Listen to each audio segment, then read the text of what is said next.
Rapaz, o Leãozinho vai ter uma correria nesse começo de ano. Isso é algo que a gente já discutiu bastante no GT, a gente já falou essa questão de calendário, mas algo que pouca gente está se atentando, e até a gente deixou de comentar um pouco a respeito, foi a questão das viagens, né? Da questão das sequências de jogos que o Fortaleza vai ter, principalmente nos 2 primeiros meses do ano. Porque em janeiro a gente tem um início ali um pouco mais agitado de jogos ali no meio do mês, né? A gente sabe que agora essa semana começa o Campeonato Cearense. Porém, quando a gente chegar ali na última semana de janeiro, meu amigo, é correria, jogo atrás de jogo, e eu acho que a gente precisa organizar.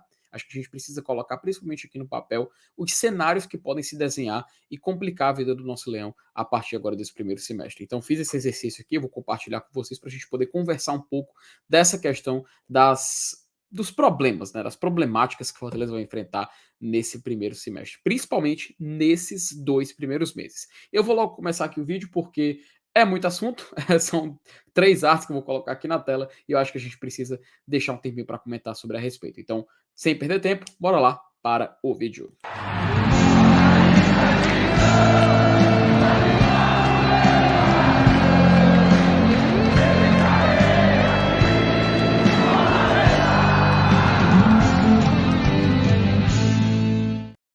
Pois bem, né, turma? Eu vou logo colocar aqui o calendário, porque eu acho que já é importante a gente iniciar esse diálogo, porque estamos aqui, né? Hoje, dia 11 de janeiro de 2023. Nessa semana temos já o jogo contra o Iguatu no sábado. Semana que vem, próxima quarta-feira, a gente já enfrenta também o Caucaia no Presidente Vargas. Fortaleza é mandante nessas duas partidas. E eu acho que é importante a gente já traçar a questão das sequências, né? Porque assim, o Fortaleza, ele vai enfrentar o Iguatu no Presidente Vargas, vai enfrentar o Caucaia também no PV e o Campinense. Então a gente vai ter uma sequência de 3 jogos em casa, não vamos precisar sair da cidade de Fortaleza, só por esse fator. A gente já sabe que é algo muito positivo, algo que ajuda demais aqui a nossa vida e não complica em nada. No geral, nesse mês de janeiro, a gente vai ter somente um jogo fora, que é justamente quando o Fortaleza enfrentar o Barbalha, né? E aí, o Fortaleza começa a sua sequência ali de viagens, né? Ele vai lá no Inaldão enfrentar o Barbalha, né? A gente acredita que o jogo que vai acontecer por lá. Vamos esperar uma confirmação maior também no site da federação, que também ele costuma divulgar com antecedência o estádio da partida onde Fortaleza vai acabar jogando. Em seguida, a gente dá entrada no mês de fevereiro, que é quando começa a sequência maluca. Ó, vou até voltar aqui, vamos contar. Janeiro, 14, 18, 22, dia 25, tá ali livre, e 29, Barbalha. 3 jogos de Campeonato Cearense, um jogo de Copa do Nordeste. Vamos para fevereiro. Aí enfrentamos o Atlético Cearense, dia 1, jogo em casa. Jogo fora, sequência, Copa do Nordeste, Cearense, que é o Clássico Rei. Lembrando, o jogo é em Fortaleza, mas Fortaleza é visitante nessa partida. E aí a gente tem 2 cenários. O cenário onde Fortaleza joga esse jogo da ida no estadual depende de sua classificação, então a gente não pode cravar se é casa ou fora. Viaja para jogar com o Bahia, joga em casa na Copa do Nordeste, depois viaja para o Uruguai para jogar o jogo da Libertadores. Vamos ver se nesse cenário ele tem mais um jogo também de campeonato estadual e ali já dá entrada no mês de março, tá? Que a gente não vai colocar nesse exercício aqui, tá? O mês de março, porque até tem esse conflito ainda do Sergipe, que é um jogo marcado para o dia 1, para o dia 1º de março, e no dia 2 a gente já tem um jogo contra o Deportivo Maldonado pela Libertadores. Então acredito que para tentar entender um pouco dessa sequência, dessa maluquice que o Fortaleza vai enfrentar, é importante a gente colocar isso na mesa. Vou colocar aqui também na tela para a gente poder entender um pouco da questão da sequência, tá? Porque Fortaleza ele vai enfrentar algumas viagens a partir já do próximo mês. Como a gente viu, tem uma situação um pouco mais estabilizada, um pouco mais estável agora em janeiro, mas em fevereiro começa uma certa loucura, né? O saldo do calendário do Fortaleza nesses 2 primeiros meses ele pode ser resumido da seguinte forma: a gente tem janeiro, no total, 3 jogos em casa e um jogo fora. Qual a vantagem? Nós temos uma sequência de 3 jogos em casa. Como vocês viram na imagem anterior, a gente joga contra o Iguatu no PV, Caucaia no PV e Campinense já pela Copa do Nordeste no Presidente Vargas. E aí encerra o mês contra o Barbalha jogando fora, tá? No saldo, como a gente pode ver, 3 jogos em casa, um jogo fora. Se o Fortaleza não terminar a primeira fase do estadual na liderança, ele vai jogar a fase prévia, tá? Que é ali o cenário 2. Mas vamos colocar nesse exemplo o Fortaleza passando em primeiro. A, a gente vai ter uma mudança um pouco mais drástica. O Fortaleza vai fazer 2 jogos como mandante.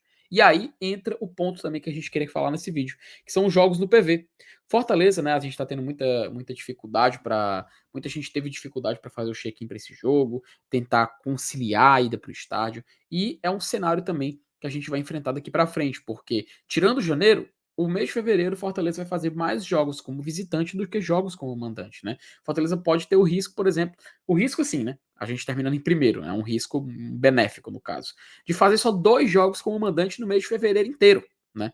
E qual seria a sequência? Como vocês viram anteriormente, jogo estreando em casa contra o Atlético Cearense, vai para Natal jogar contra o time do ABC, aí joga contra o Ceará, do PV, com o Ceará sendo mandante, por isso que ele tem o F ó, de fora, com um asterisco, porque no caso o mandante seria o time do Ceará.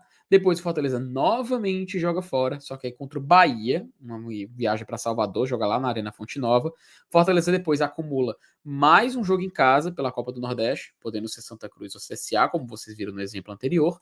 E aí tem o jogo da Copa Libertadores da América, que em tese, nesse cenário, seria o último jogo do mês, que é no dia 23 de fevereiro, tá? Numa quinta-feira. Seria o último jogo e a gente fecharia o mês de fevereiro nesse exemplo. Por que que era nesse exemplo?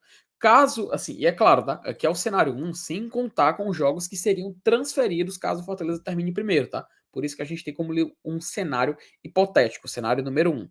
Também tem o cenário número 2, né? Vamos supor que o Fortaleza termine ali no meio de estar em segundo ou terceiro de seu grupo do Cearense e ele acaba tendo que jogar essa fase de quartos de final. O que acontece? Depois do Clássico Rei, onde o Ceará é mandante, vocês podem ver que tem um asterisco ali, é justamente o ponto de mudança de uma imagem para outra, ele vai acumular mais 2 jogos, um como mandante e um jogo como visitante. A gente vai ter esse jogo do estadual para definir quem passa de fase, aí vai para a viagem de Salvador para jogar contra o Bahia, e a gente tem também o jogo da Copa do Nordeste, como vocês bem já sabem, Santa Cruz do CSA, viagem da Copa Libertadores, fora de casa, e aí encerra o confronto jogando o último jogo do Cearense, por isso que ele tá CF, porque pode ser mandante ou visitante, depende da posição que ele encerrar a fase. Então, o cenário 2 é mais provável de ter a quantidade de jogos correta. Entende? Por que, que eu tô dizendo isso? Porque se o Fortaleza passe, caso ele passe em primeiro do grupo, é muito provável que a gente consiga adiantar um jogo do Nordestão, por exemplo, para essas datas que estariam livres, né, essas datas de final de semana. Então, provavelmente a gente vai ter essa quantidade de jogos em casa ali por volta, tá? Essa do cenário 1 é baseado nas datas base, tá bom? O cenário 2, ele é baseado nesse outro exemplo dele jogando essas fases. Porém, caso ele passe, como já repito, os jogos serão adiantados e ele vai fazer provavelmente a mesma quantidade de jogos, tá? Eu estava conversando com o pessoal até num grupo de tricolores, inclusive um abraço para a turma, e a gente estava justamente discutindo essa questão da mudança que pode acontecer no calendário, essa mudança que pode acontecer dos jogos que o Fortaleza pode fazer, e principalmente porque assim que terminar todo esse esquema de janeiro e fevereiro, ele já tem o jogo na Arena Castelão, o seu retorno para a Arena Castelão ali no jogo contra o Deportivo Maldonado, que é a nossa expectativa, né? Que é a nossa expectativa que ali no dia 2 de março a gente já esteja na Arena Castelão. Então, para entender, para a gente poder deixar fixado, esse saldo do calendário 23 que vocês estão vendo em tela é meio que um resumo do que a gente pode enfrentar no PV, tá?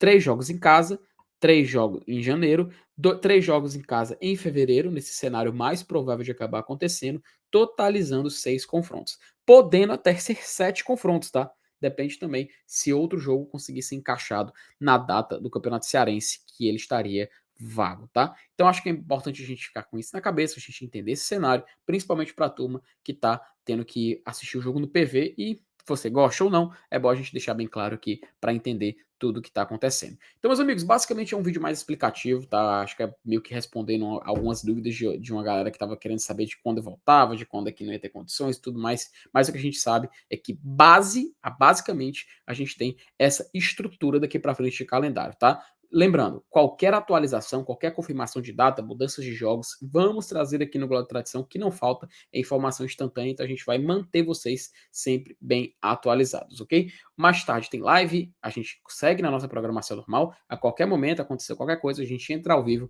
e faz toda uma cobertura para vocês, ok? Então, meus amigos, comenta aí embaixo se você tem mais alguma dúvida, se a gente pode ajudar, enfim, o GT tá aqui para ajudar o torcedor do Fortaleza, tá? Então se inscreva no nosso canal, compartilhe o vídeo com seus amigos, então faça a boa e de como de costume, como eu sempre digo, até mais.